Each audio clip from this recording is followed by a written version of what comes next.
One of Hollywood's most indestructible glamour girls, Joan Crawford, was in Toronto recently on a business trip for her Pepsi-Cola company, and at the same time to promote her new picture, Strait-Jacket. It was my pleasure to chat with her at her hotel. I asked Miss Crawford what kept her interest up in the film business all these years. Well, truthfully, I think if you don't like people, then don't be in this business. And I do love people, and they give me so much, and I hope I give them something, too. I find that they give you more energy, actually, instead of tiring you out. You bear up so well under it. How do you keep that eternal youth of yours? I drink Pepsi. Do you, besides Pepsi, have a special diet you follow? No, I eat very well. I must tell you, Bill, that I do not eat large amounts. But I find that I must eat about every 3 hours to keep up the energy. And I always push it away when it tastes the best, so I don't gain weight. And I do get my energy without any worry about the weight. I had a grandfather who said something like that to me one time. He said, learn to push yourself away from the table. Mm-hmm. When it tastes the best. What did you... And I never eat desserts, too. No desserts? Never. I learned a long time ago when I had a lot of weight to lose. When I was 16, I was 145 pounds. And when I saw myself on the screen, I thought, oh, my goodness. So I learned at 16 and up through 18 to not like the things that were not good for me. And you can do that, you know. You can. You train yourself. Yes, you just train yourself. Anything that isn't good for you, cut it out. Mm-hmm. Now, you're a very neat-looking woman. You have a reputation for neatness. Are you really as neat as all that? Mm-hmm. My closets are tidy. My shoes are always in order. My hats are in order. My bags are... Everything is very meticulously laid out. Evening gowns in one rack. Cocktail short dresses on another. Tailored suits on another.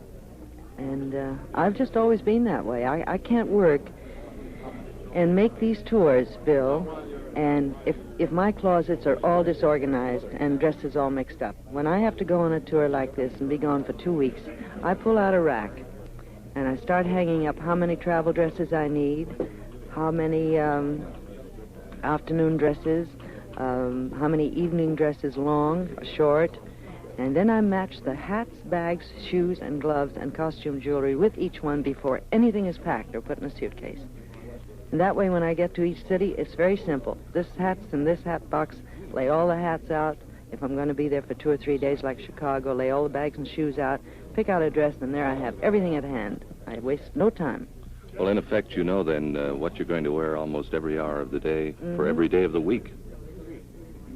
I have to. Sometimes I run afoul because the weather has changed or something, and I'm in too heavy a costume, but I try to take about 4 or 5 extra things in case that happens. Extra warm things in winter like this, and extra cooler things in cottons if it's in the summertime. Is it true that you design all your own clothes? Yes, I do, Bill. I pick up fabrics wherever I go throughout the world and my travels and design them, and 3 Japanese girls in California execute them for me. And does this apply to all your clothing, say an Academy Award appearance? No. Edith Head designs anything like that for me when I have to make an appearance as a presenter at the Academy Award. Now, Miss Crawford, Hollywood has a reputation as a destroyer of people. How did you manage to emerge with your reputation untarnished to, in fact, enhanced and the great lady of Hollywood? Well, I think any city or community or town can be destructive if you want it to and if you let it. And certainly an industry like ours that so many people just fall out and you just never hear from them again because of their desire to be a great star, and it doesn't come off, and they just disappear and never want to see anyone because they're ashamed they didn't make it. And that is the destructive part of the person, not the city.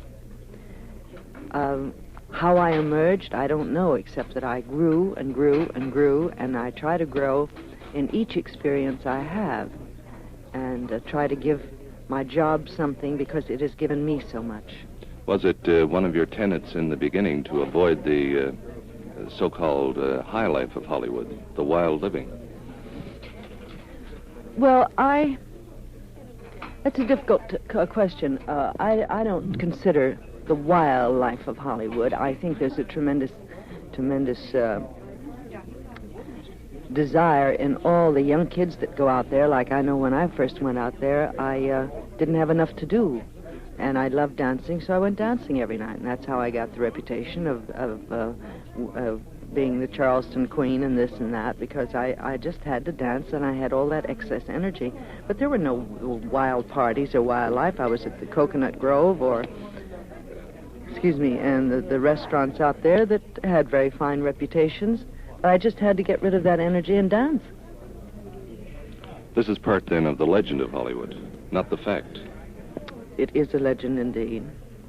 Now, you're head of the board of directors of Pepsi-Cola. No, I'm just a member of the board. Oh, that's enough. You're also a wife and a mother and a busy movie actress. How do you manage to combine all of these? Again, organization. An organized mind can do 20 hours of work a day in 8 if it's organized enough. Your latest pictures have been suspenseful. Is this a new trend for you? Is this the pattern you're going to follow in pictures? No, I started, I think I did Sudden Fear about 10 or 11 years ago. That was my first independent, and that was certainly suspenseful. I like doing them. I think they're interesting people.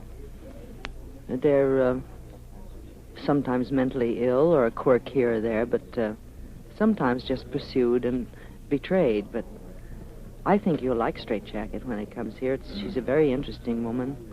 2 facets to her which intrigued me in playing her, and the very difficult adjustment to life after 20 years in prison.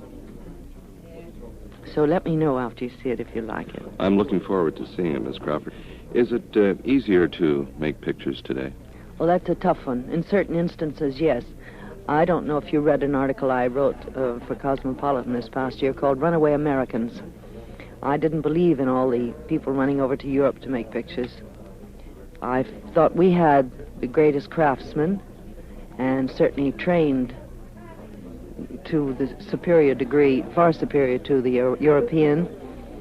Sure, if you need a background, an Italian background, shoot your film in Hollywood and go over there and do your exteriors.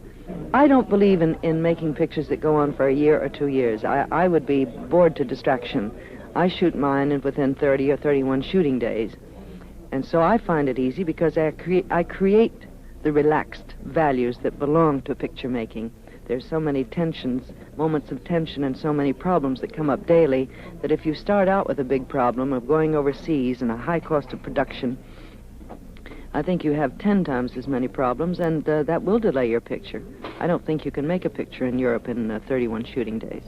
Well, you'll make it look so easy anyway. Thank you very much, Miss Thank you Crawford. so much.